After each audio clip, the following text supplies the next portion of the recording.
Good morning, everybody. We're going to begin. Ask you to take your seats.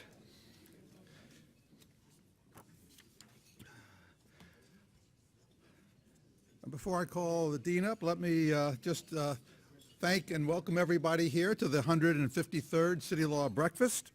And I'd like to thank the wonderful founding sponsors, the law firm of Greenberg Traurig. There we go. Yes. Con Edison, another founding sponsor, and Verizon, our founding sponsors. I'd also like to thank the people who have the gold stars on their nameplate, the name tag. That indicates they've contributed to support these breakfasts. And two things about that. There is a form on the table if you would like to join the Gold Star group. And secondly, I call your attention to this annual report of the Center for New York City Law. We're about to go to press with this year's, and if you look in the back, it has the name of every person who's ever contributed in the last year, 2 years.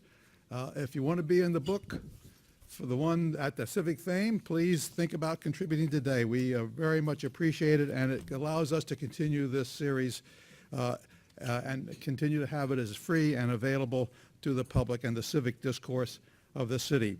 So I welcome you and call to the podium our Dean and President, Anthony Crowell.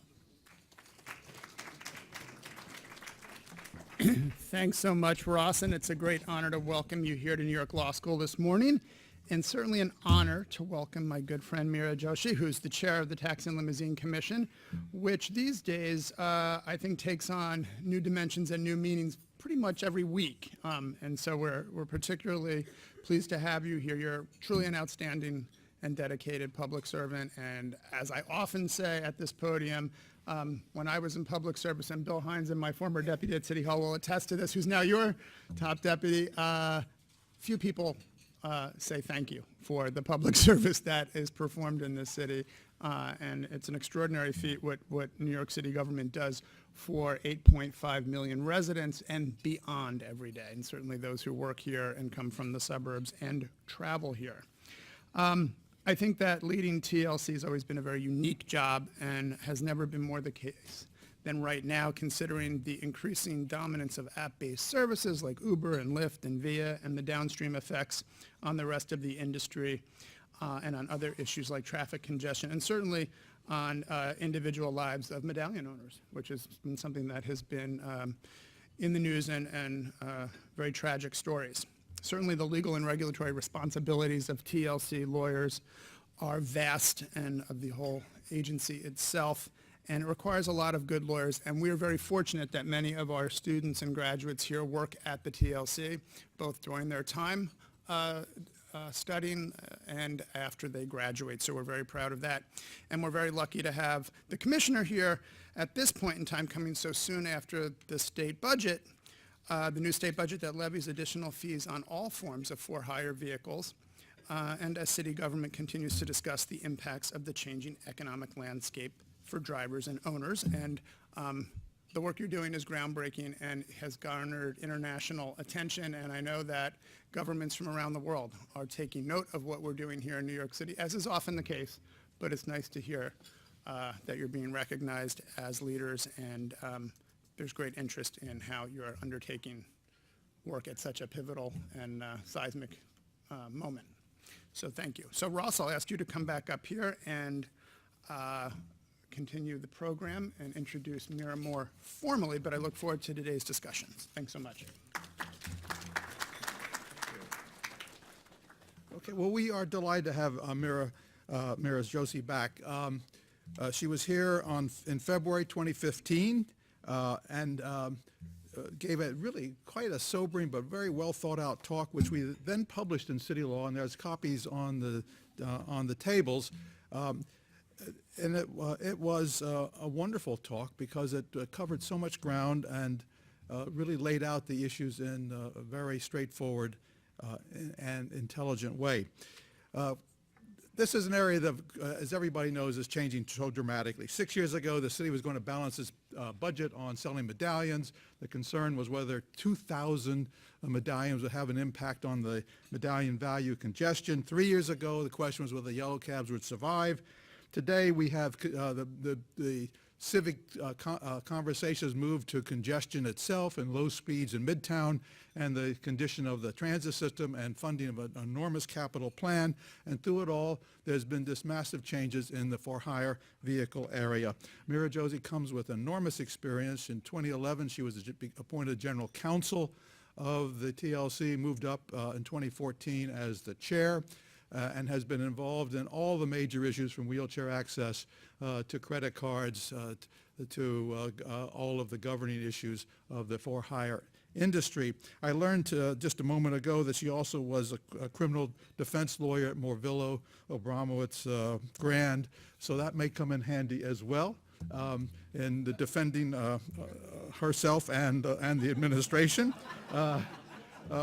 But a very distinguished legal career, clerking private practice, both civil and in criminal defense, before coming into government now for 16 years and devoting herself to what is probably the most mobile issue, most varied issue that we have going in city government to this day, and a continuing issue, and we're delighted to bring you back to the podium to discuss this really important issue. Thank you for being here, and welcome to the podium.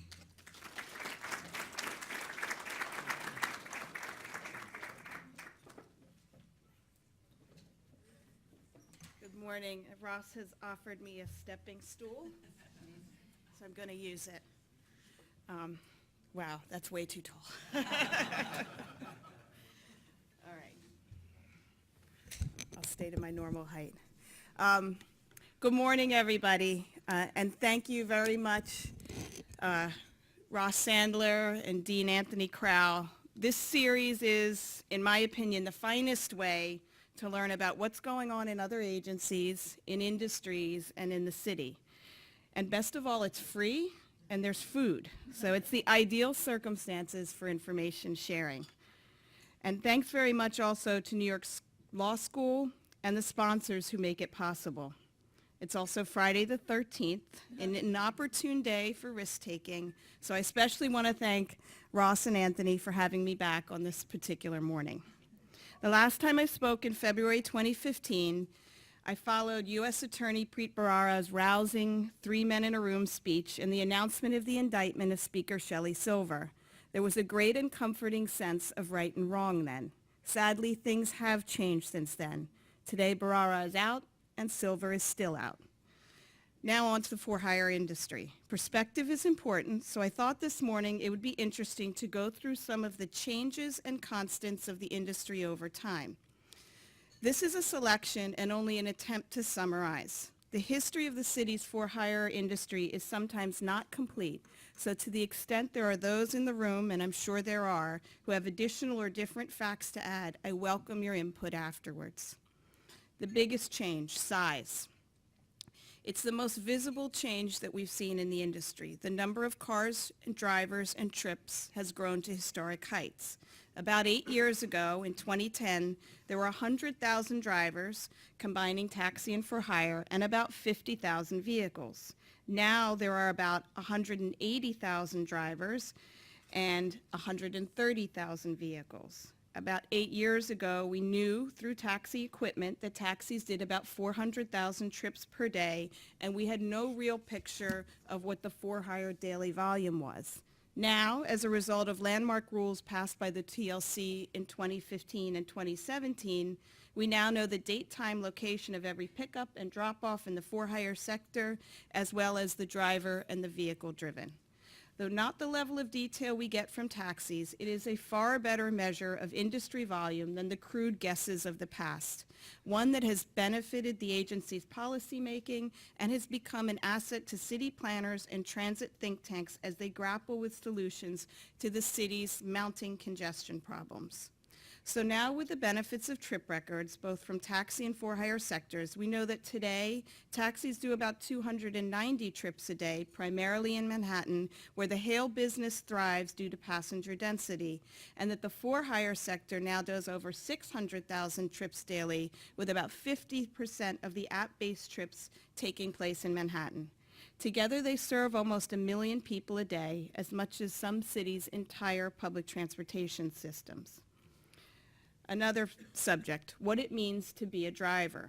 Historically, drivers have been predominantly independent contractors, the majority of whom driving is a full-time job. These independent contractors have lacked health benefits or paid leave associated with their driving, and especially in the non-taxi sector, they've either rented or owned the vehicle. That is, the costs of car ownership and or maintenance fell on the driver. Under local law and TLC rule, for decades, every driver must be at least 19 years old, pass a drug test, have a chauffeur's license, be fingerprinted for historical and ongoing monitoring, and pass a background check. If they wanted to drive a yellow taxi, they must also have gone to taxi school and pass a knowledge and English proficiency test and have a medical exam.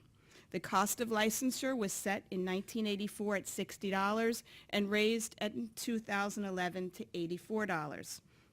Separate licenses were issued for for-hire drivers and taxi drivers, and those caught using a for-hire license to drive a taxi were ticketed. Now, much of this has changed. Much of this has not changed in the intervening years. Drivers are still predominantly independent contractors and have none of the benefits of employment, and the majority of them still drive full-time. They still have to meet all the same requirements, and the license fees remain unchanged at $84. What has changed is the agency's view on whether the decision to drive in one sector or another should require different standards. Most markedly, unlike other jurisdictions in the United States, the New York City TLC has required what is viewed elsewhere as a TNC driver to meet all the same driver requirements of the for-hire sector.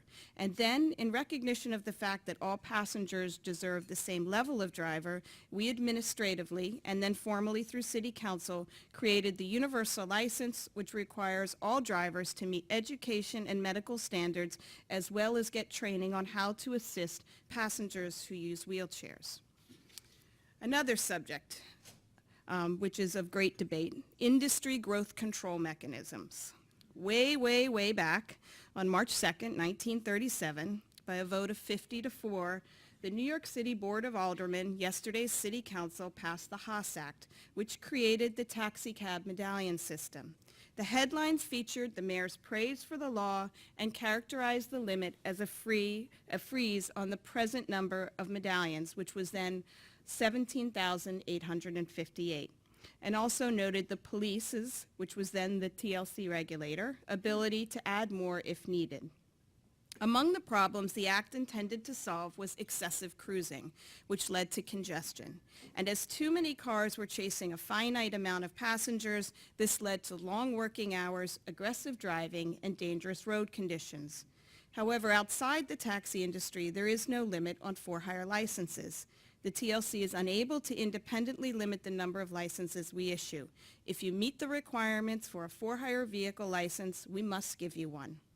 With this absence of growth control and seeing a drastic rise in the number of for-hire vehicle licenses, in 2015, both the mayor and the city council proposed significantly limiting the number of new vehicles permitted to join the industry, while a comprehensive study was conducted on the effects of growth on congestion, the environment, and driver working conditions.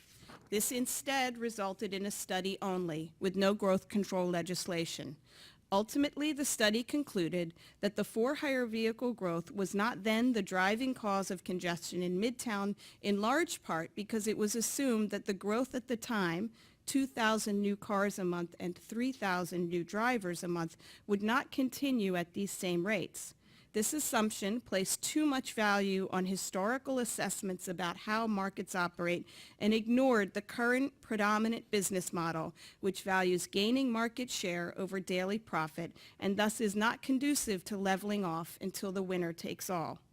Now, a few years later, on the heels of a more recent congestion study which attributes slower midtown speeds to underutilized app for hire cars and tragic driver suicides, including a driver who drove his car to the gates of City Hall, shot himself, and left a note begging politicians to act so his death not be in vain, talk of growth control mechanisms for the unchecked for-hire industry is back.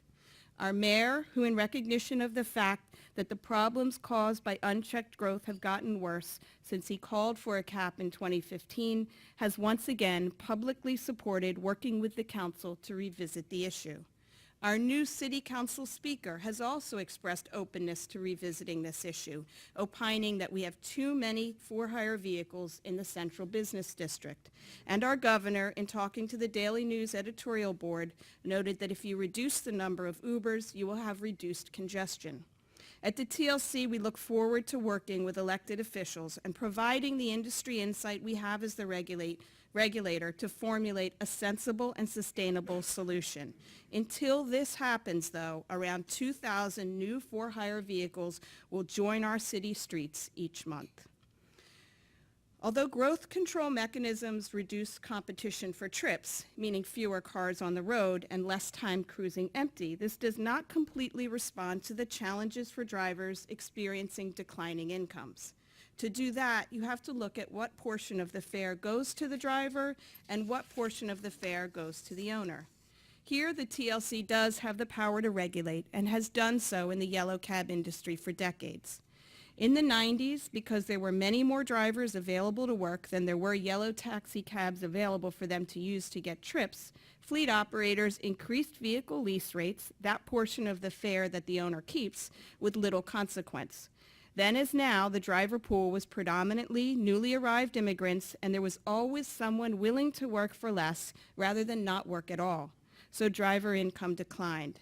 As financial pressures on drivers increased, so did the number of passenger complaints alleging unsafe driving.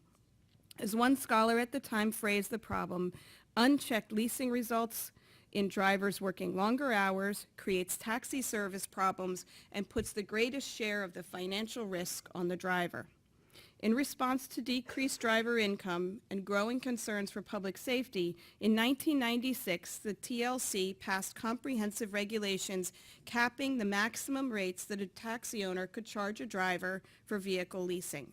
Because the TLC also set the metered rate of fare, the driver's gross income, by capping the largest portion of the driver's expense, the vehicle lease, the city effectively apportioned that amount of the fare that the owner could take and that amount of the fare that the driver was entitled to. This allowed the agency to monitor and set minimum driver earnings and gave drivers protection for when they were underpaid. That is, when they were overcharged for their leases. Additionally, TLC regulations also required disclosures in vehicle leases and that all charges be explained on driver receipts so drivers could understand the true cost of driving a taxi cab. With these regulatory tools, the agency has monitored and raised yellow taxi drivers' share of the fare, and in the last several years has successfully brought in almost $3 million of restitution for drivers who were overcharged on their leases. Today, in a historical twist, yellow fleets now offer lease rates well below the maximum cap set by the TLC. They do this to attract drivers with the possibility of additional income. But there are in total over 180,000 licensed drivers who could provide for-hire trips every month, every month we take in 3,000 new driver applications. The passenger pie has grown, but it is not infinite. And the for-hire sector does not have the vehicle limit that the taxi sector does. So for a driver to be ready, willing, and able to accept a trip request, they need to have rented, leased, or bought a car, bearing the greater financial burden of providing service. We bring in about 2,000 new cars a month, and as saturation of the market continues, the utility of each of these vehicles is likewise diluted. The largest growth sector in recent years has been app-based services. These services set both passenger fares and driver pay, both of which they can do and do lower in response to competition to get more market share and a seemingly endless stream of new drivers willing to work for less. So as an agency, we find ourselves at the same crossroads that the TLC of the mid-1990s was. And like that TLC, this TLC is actively working on regulatory solutions to protect driver income, require transparency in lease agreements and receipts, and set rules on what minimum portion of the fare is owed to the for-hire driver. Two large driver groups have already formally and informally asked us to do rulemaking in this area. And as history and common sense tells us, ignoring these financial realities puts drivers, their families, and passengers at risk. Lobbying. A regulator's job is to make policy to solve problems that the free market doesn't take care of, such as access, consumer protections, and safety. These policies often require changes in business practice, so it's not unsurprising that there is considerable lobbying generally pushing against reform. And as the industry has grown over the last 4 years, the money devoted to these efforts has grown as well. In 2014, the industry spent about $500,000 on lobbying efforts. In 2017, that amount had more than doubled. It had increased to $1.1 million. This means that we're an active agency that doesn't shy away from hard problems, and that there's been an incredible increase in the amount of money businesses are willing to spend to try to get their way. Safety. For years, we learned about crashes and fatalities primarily through media, which was not ideal. If it wasn't widely covered, we did not hear about it. With little direct or detailed information from PD, left unanswered were questions such as, was the driver at fault? Was the driver a victim? Was the car on duty? Were there passengers? How many were there? Were there any summonses issued? And our preventive measures were also limited. We required formal driver training, but only for taxi drivers, and even this didn't include comprehensive street safety guidance. Our field enforcement was general, and dangerous traffic violations were not prioritized. And although we had a rule on the books setting driver limits to combat fatigue driving, the rule only applied to yellow taxi drivers and was practically speaking too broad to making it very difficult to enforce. As a direct result of Mayor de Blasio's Vision Zero mandates, that has changed, and for the better. We now work closely with PD on every crash involving serious injury or fatality. We are called to the scene and receive real-time updates on the subsequent investigation. We get data for all crashes and filter it through for TLC license plates. We publish that information online by month, by crash type, and by TLC vehicle class each quarter. We've increased enforcement against behaviors that lead to serious crashes by 37% since 2013. And even comparing 2017 to 2016, TLC officers issued 59% serious traffic safety summonses compared to 2016. In 2015, we began collecting some trip information from for-hire bases, trip start time and location, and eventually moved to complete trip records in 2017 that include pickup and drop-off. We now use this important data on driving times to track work hours across sectors to ensure that drivers are not driving while fatigued and dispatchers are not pushing them to work for more hours than is safe. We lead the country in authorizing such exacting standard, and as implementation gets underway in the next coming months, we're certain that other jurisdictions will look to New York City as the model. Something that sadly does not seem to change in the industry. It's indisputable that historically getting for-hire service, if you're a person of color or a person who lives in the outer boroughs, is hard. If you are both, it's even harder. For example, in the summers of 1998 and 1999, the Commission conducted thousands of undercover tests, posing as passengers wanting to get outer borough service. More than 10% of the time, they were refused. And of course, in 1999, that was the year of the highly publicized race-based refusal of actor Danny Glover. Now, sadly, this practice still persists. A number of people of color have recently been refused. Al Roker, the mayor of San Juan, Puerto Rico, comedy writer Trayvon Free, who was refused while carrying his Emmy Award, Errol Lewis from inside City Hall, Sherilyn Ifill, the head of the Legal Defense Fund. That's just to name a few. And this is not restricted to yellow taxis. We see refusal complaints from passengers who order a car on their phone only to have the driver ask them their destination in advance or be refused service when the driver sees them. The cases I mentioned are the ones we hear about because the passenger takes to social media and they have a high profile, but there are certainly many more. And while the overall number of taxi refusal complaints has gone down year over year, trips have also gone down, and the number of for-hire refusal complaints has started to rise.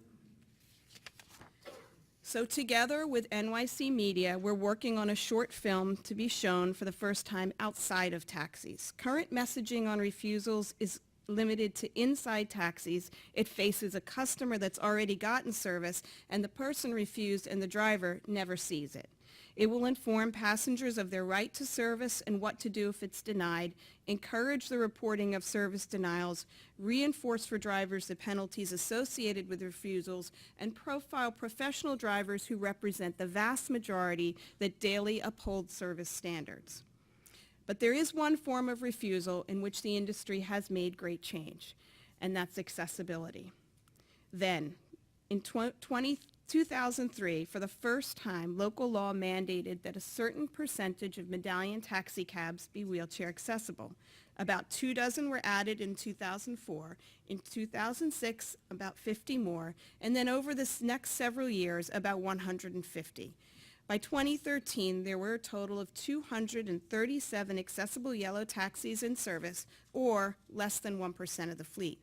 There was no formal requirement that the for-hire sector have an allotted number of accessible vehicles, and despite an existing rule that they nonetheless provide equivalent service to passengers who use wheelchairs, up until very recently, less than 100 of their tens of thousands of vehicles were accessible.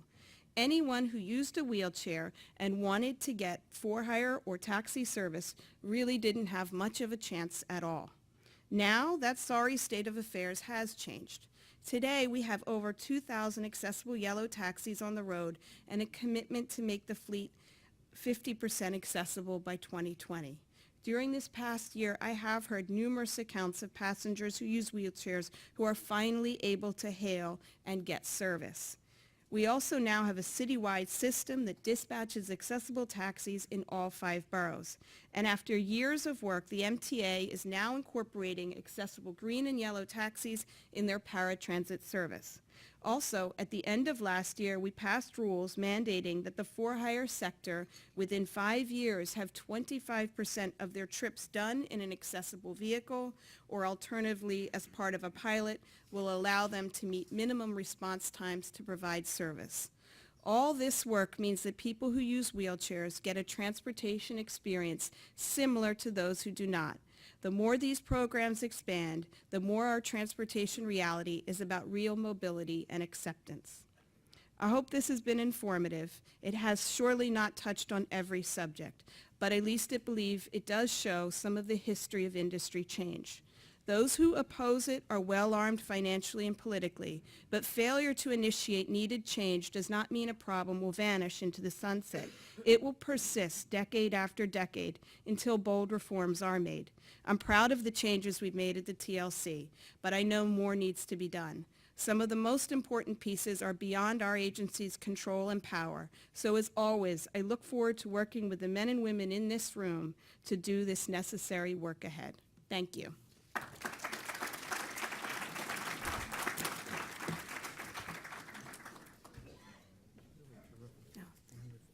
Well, thank you. That was a really terrific talk and covered so much territory. As we always do, we invite questions or comments. There are microphones. There are many on both sides. We ask that you line up. I don't see anybody lining up yet. Don't be shy. Mira said that she was well prepared to handle and experienced to respond. I do ask that some of you may have come with prepared questions or long comments. Please remember that others want to speak as well, and we will end absolutely at 9:30. So let's begin with over here, Brendan. Thank you, Ross. Thank you for the talk and for the information. It was very useful. It's obviously a rapidly changing field you're working in. I was wondering, especially with the growth in number of vehicles on the street and as noted in the congestion reports in the media lately, has the Commission ever, or have you ever studied the idea or discussed the idea of restricting new entrants, yellow or black cars either, only to zero emission or partial zero emission vehicles? Well, yeah, so this is, I think, an apt question because history continues to repeat itself. Similar to that, years and years ago, the agency wanted to restrict vehicle entrance to hybrid. And that, they did it first through sort of a stick regulation and then through carrot regulation. The stick regulation was challenged, and the federal court judge opined that the Clean Air Act preempts the city from taking measures that would be deemed more stringent than those that the Clean Air Act prescribes. So the city would surely be very interested in being able to restrict vehicles to zero emissions. It would fit squarely with the mayor's mandate, environmental mandates, but our ability to do that is questionable given the case law on preemption. And incentives, maybe? Incentives, yes, we've tried incentives and they have in part worked, but also hybrid technology got so much cheaper and more efficient that the market also helped that. And the question would be, what would the amount of incentive necessary to get the right vehicles on the road? But that's certainly something we would consider. So thank you for raising it. Thank you very much for your thoughtful presentation. Some questions just about the competition of the black car industry and the parity with medallion cabs. The state legislature in its budget has now imposed MTA surcharges effective in January of 2019 on the black car sector. Just a couple questions off of that decision. Number one, did TLC have the power to either regulate, ban, or impose a financial fee when Uber and Lyft originally came into New York City? And two, does the continuation or the setting of a January date as opposed to an earlier date, such as October or July, continue a financial imbalance that hurts the medallion cab industry, whereas the black cars don't have to collect that MTA surcharge and New York City does, and the MTA doesn't get that revenue? So as to your first question, when, for example, Lyft first came to New York City, they wanted to operate outside of our regulatory system. So we went to court with affirmative litigation to stop that from happening. But as I said in my remarks, if a company or a driver or a base meets the requirements that are set by local law for a black car base or a black car driver or vehicle owner, then we don't have the discretion to deny that license. We must, as an administrative operation, issue that license. On your second question, so what was in the budget was actually two parts. It was $275 on every FHV that touches the Central Business District, $2.50, which is, as I read it, on top of the 50 cents that taxi passengers already pay. So essentially, the charge on taxi passengers is $3 per trip. It's larger than the for-hire trip. And then something that's been discussed in the paper, one provision that's not very clearly written on whether or not you only have to pay 75 cents if the car is deemed available for a pooled ride, regardless of whether or not it's actually a shared ride. So I think it was when I was here in 2015, I commented that the black car industry is, especially the new app-based industries, are not contributing to the infrastructure of the city. And an MTA surcharge is an ideal place for that contribution to happen. The way it's come through in the budget is somewhat troubling because of the fact that it may have the opposite effect. You could end up with the industry that's growing and doing more trips actually paying much less, and the industry that's already in financial distress having the much larger surcharge. So that backwards result will maybe undercut the goal of it, which was to raise money for the MTA. So hopefully there'll be some revisiting. It is good that we are now talking about congestion surcharges, but I think more work probably needs to be done on how they're crafted. Thank you. Hi, thank you. My name is Andrew Volo, and I'm the president of Volo Transportation Group. I've been training TLC drivers for nearly 35 years. I want to commend you on the work you're doing with Vision Zero for the new drivers. You have an awesome video. It's a 15-minute video. It's called Drive Like Your Family Lives Here. And I believe if everybody watched that here today, tomorrow, the streets would be safer. In addition, you have a very informative PowerPoint presentation that you developed with the Department of Transportation. Very informative about Vision Zero. Unfortunately, only the new drivers get that experience. The veteran drivers that have been driving for years don't really have a clue what Vision Zero is about. Now, there hasn't been a continuing ed course for about 5 years, and it's sorely needed. And I'm wondering, is there any plans for that in the future? Because I think we have a real opportunity here with the TLC drivers. As far as bringing the safety to New York City streets, with these TLC drivers, we have what we can call Vision Zero's heroes. Because I like that. what they do, they set the tone how people drive. And that could be such a big, important development. And I'd like to see if maybe So, we can... yeah, we are looking, it is in the plans to bring back the renewal course, because you do need driving rules change, and people need a refresher on a lot of the safety tips that we give. We've just put out another video that really is aimed just at drivers to give them basically tips on how to avoid the most dangerous safety violations. So we certainly see the need for a renewal refresher course, and we'll look how we can execute that. To your point about they set the tone, they certainly do. It's 180,000 drivers. So if you can reach that many drivers with an important message about safety, you really have changed the way our city streets operate. We do visit to get to existing drivers' garages and bases. We've visited over 400. And we sit down then with the managers as well as all of the drivers and give one-on-one Vision Zero safety presentations. But today, that is our only way to get at experienced drivers. It would be good in the future to have a more continuous and individualized way. And also it would give these drivers a sense of community, which they don't have now, and that's another thing that's sorely needed, to put these drivers together so they can kind of have some sort of sense of community, to deal with the ever-changing changes of the industry. Yes, so thank you. One last thing. I start my taxi yoga on Sunday. So the 22nd, I hope to see you there. Are the videos available on the internet for people who? Yeah, the Drive Like Your Family Lives There is it's a pretty graphic video, because it features I think 4 to 5 families that are members of Families to Safe Streets. They've lost a loved one to a traffic fatality, and one family was open enough to share the actual footage of them losing their daughter, and that is part of the video.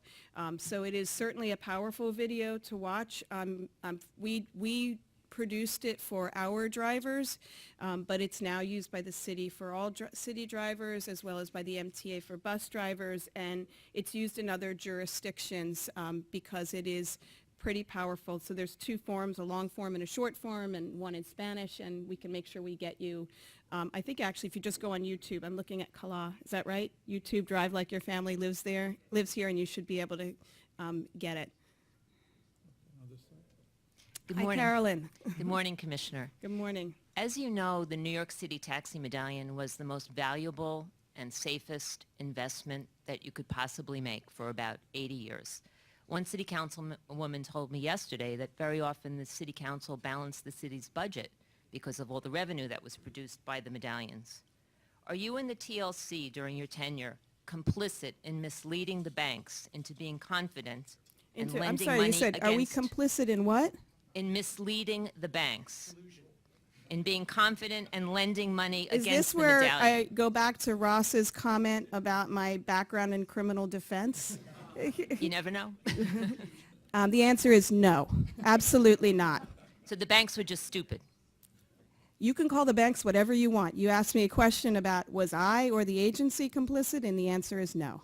Because I believe they based their lending decisions on information that they were given by New York City government, and that's why they were confident. It had worked so well for 80 years, and then the rug basically was pulled out from underneath them. The banks I've spoke to have used due diligence that was lacking, the same as the banks in the real estate market. There was plenty of facts for them to review, and few of them did. but they were always subject to the whims and caprices of city government. And there's no way that anybody could foresee those changes. Thank you. Hi, good morning, Commissioner Michelle Parker. I'm asking you to look into the future, if you can, and tell us, in terms of drivers, who's coming into the industry.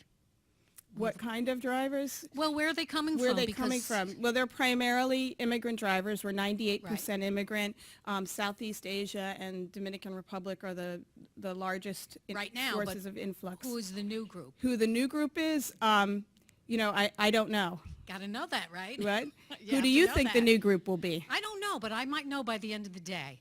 'Cause Okay. I'm going to go to the Fauci building and ask everybody.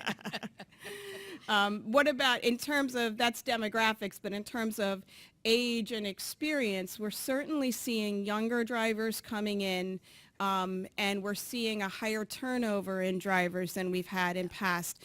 There's drivers that come in and leave after 2-3 years when that was not the historical pattern. So the demographics are changing, but this sort of younger, newer drivers is a little different than the last couple years. Yeah, some of them are the children of the immigrant drivers who first came here. and They drove. may be, yes. Yeah, and I don't.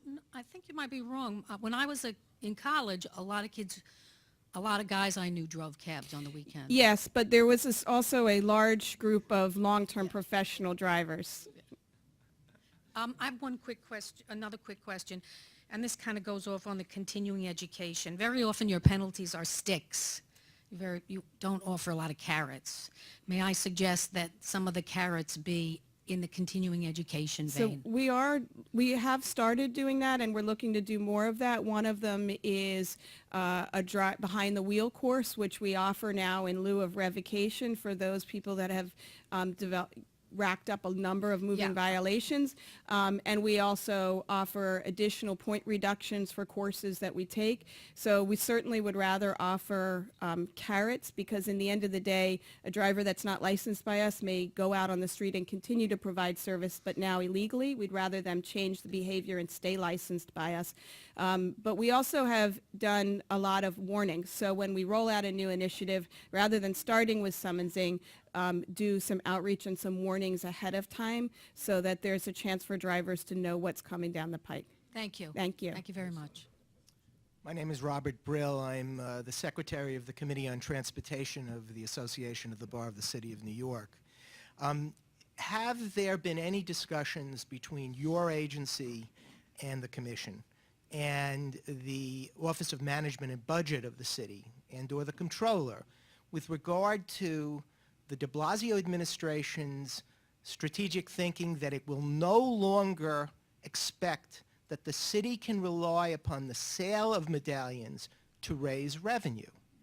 And related to that, do you believe that the way both the Bloomberg administration and the de Blasio administration has treated Uber in relation to the fleets and the yellow taxi business as being in part responsible for the collapse of the value of medallions in the city of New York? So to the first part of your question, we do budget testimony every year, and we do that in conjunction with a budget that's set by the Office of Management and Budget. And there certainly has been changes to where the medallion revenue has been placed. Primarily, it's been pushed out due to uncertain circumstances and the sense that to have a medallion sale now might not be in the best interest of the market. On your second point, there is, and I highlighted that I think in my remarks, there is this huge, pink elephant in the room. It's not even really a pink elephant in the room, that you have one sector where there is a finite number of vehicles and another sector where there is not. Being a finite number obviously increases value because the sparser the asset is, the more the value goes up. But in terms of the ability to provide service, it does hamper, and that's something that City Council has taken up in the past but not moved on, and it seems like they're interested in looking at that again. There's a new for-hire vehicle committee within City Council that for the first time is dedicated just at grappling with these issues. And so I think we'll all be looking eagerly to see what they do. Well, just if you could follow up, what do you think is the reason for the collapse of the value of a medallion? Simply, passengers switched. A new business model came into town, came all over the world, and passengers chose to use it because at the end of the day, you don't have a business unless you have passengers. And that massive movement of passengers, as well as a driver shift, as these new businesses came, the drivers that were dissatisfied with working in the medallion industry went to move to work in that industry. And you can see, if you track, a lot of the first drivers to switch over were yellow taxi drivers that went to work in the black car industry. But you will agree that in Europe, the government has taken a totally different position. And with European regard to- government is much more unified than ours. We're going to go to this side now. Hi, I'm Bruce Schaller, Schaller Consulting. Thank you for your remarks. I'd like to press you just a little bit on two of the most high-profile issues that you referred to but didn't really get into in detail. In 1937, the city passed the HASS Act, which limited the supply of medallion cabs, which ultimately had the effect of making them hard to get on the streets of New York, particularly before more were issued over the last 20 years. You also referenced 1996 when TLC intervened in the economic relationship between drivers and medallion owners. So my question is the de Blasio administration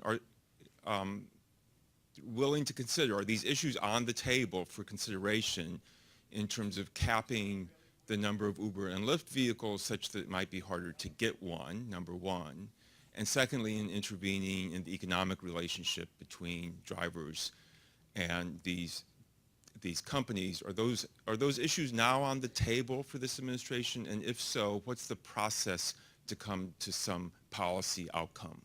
On the first one, that is, as I said, beyond the agency's control, but my understanding is both the mayor and the city council have expressed interest in revisiting that issue. So we'll sort of stay tuned. On the second one, that certainly is within the agency's control, and we are actively looking at how driver economics in the for-hire industry works and seeing what regulatory systems or solutions are possible to ensure that some part of the fare is preserved for the driver. It's work we've done in the past, so we have some sense of a modeling, but it's a very different environment, so it takes a lot more due diligence. But that is definitely an active initiative by the TLC, and we hope to, be sharing more with the public as soon as we can.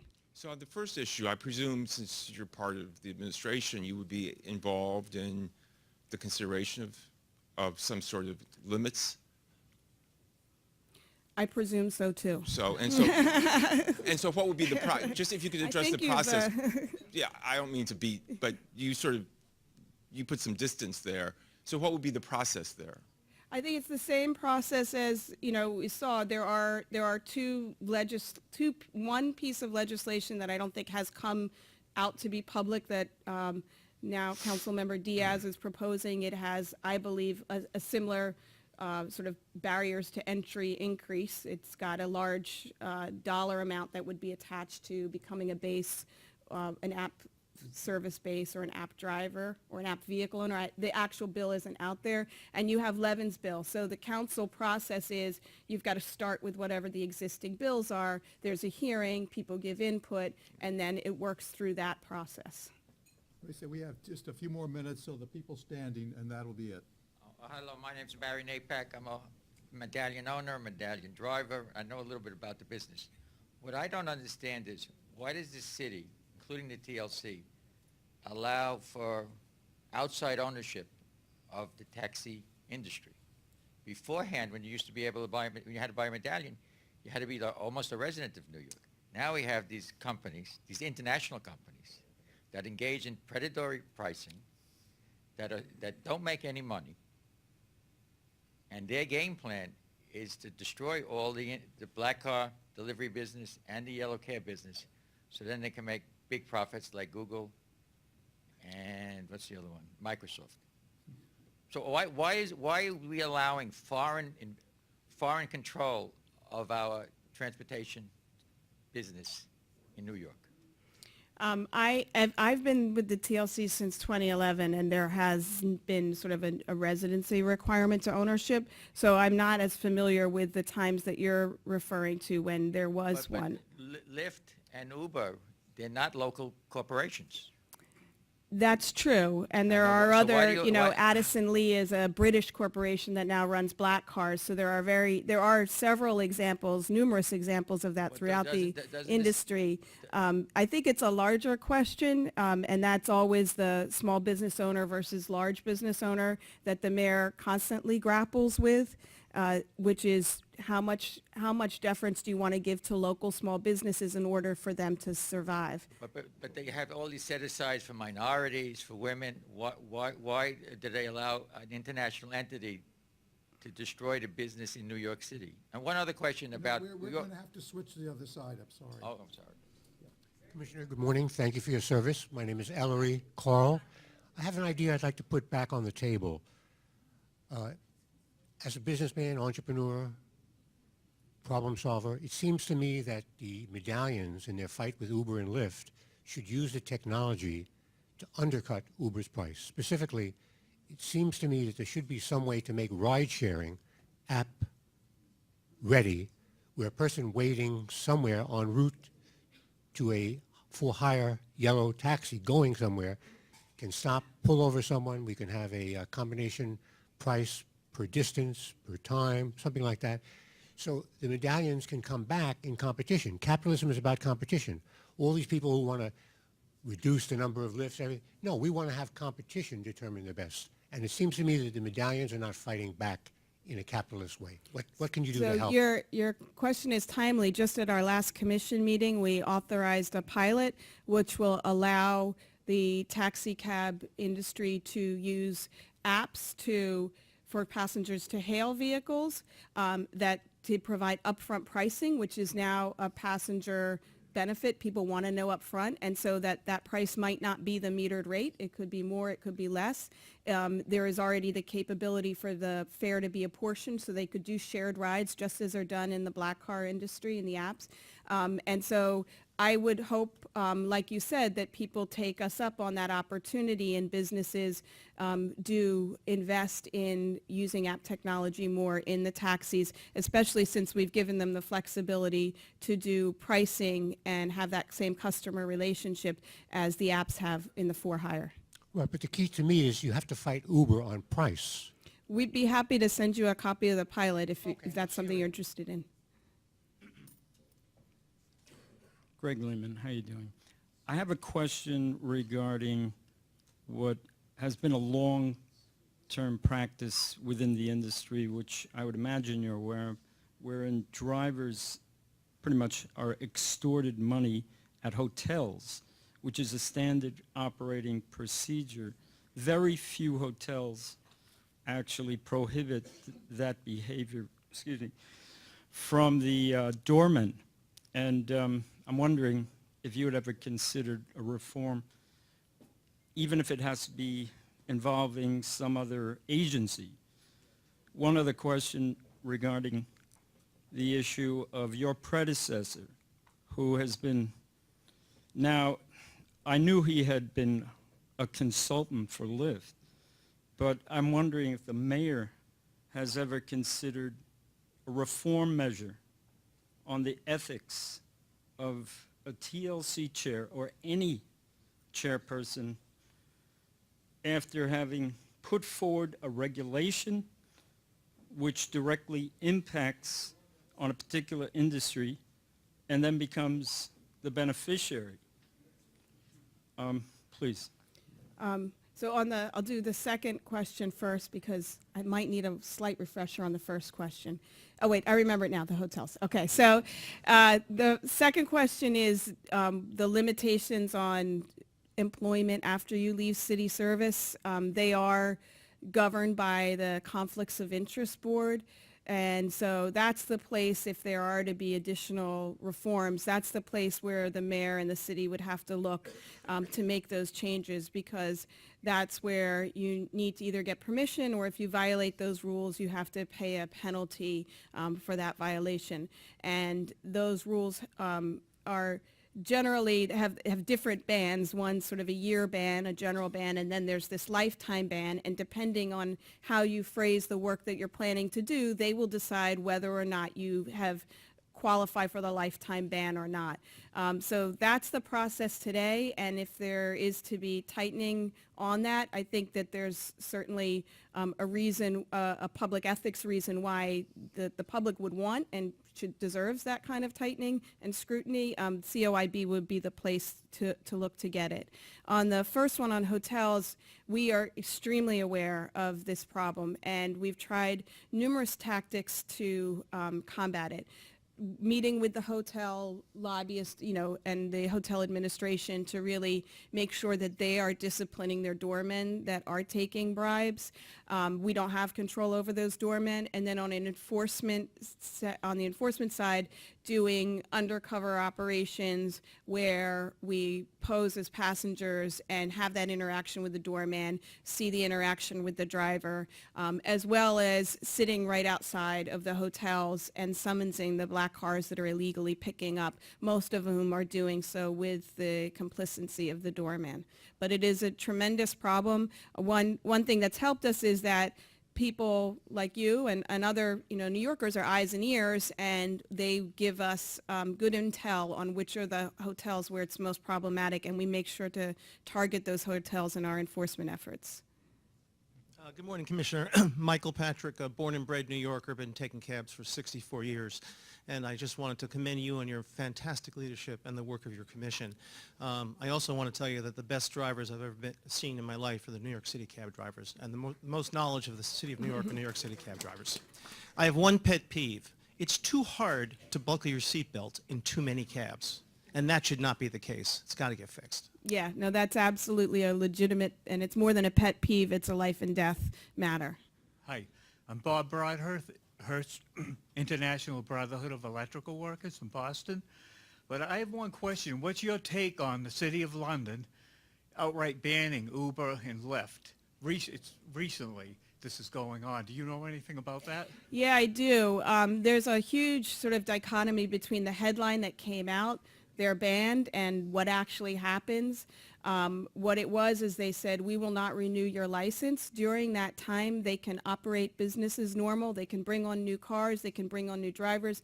And the actual court process, when you fight that non-renewal, is 3 to 5 years. So the headline of a ban came out, but day to day, nothing changed in the reality for cars on the street drivers and passengers. It's kind of hard to have an opinion on that, because it really is only a headline. But the bigger question is, are there, and I think that's more what they're looking at, are there, and that's appropriate, what are your levels of fitness to be licensed? And in those cases, there were instances where the Transport of London came to the conclusion that they had been given information that was not true, and that was the basis for their non-renewal. Thank you. Okay, this brings the breakfast to a conclusion. I want to thank first Mira Josie for a really stimulating and it's so wonderful. You came so prepared with so many wonderful, so many clear statements on many, many problems and issues, and we thank you. And I know everybody in the room thanks you for that. I also want to thank the questioners. They were very good questions and opened up other topics that needed to be spoken about. As we always do, we'd like to give a product of the law school's scholarship to the people who come and speak at our breakfast. And here, a new book just out, actually out next week, I think, Nadine Strassen's Why We Hate Talk, Why We Should Resist It with Free Speech, Not Censorship. And it's a terrific book on another important public topic. Thank you all. We'll be back on May 4th with our Civic Fame Breakfast. I hope everybody comes. Thank you. Thank you so much. This is great.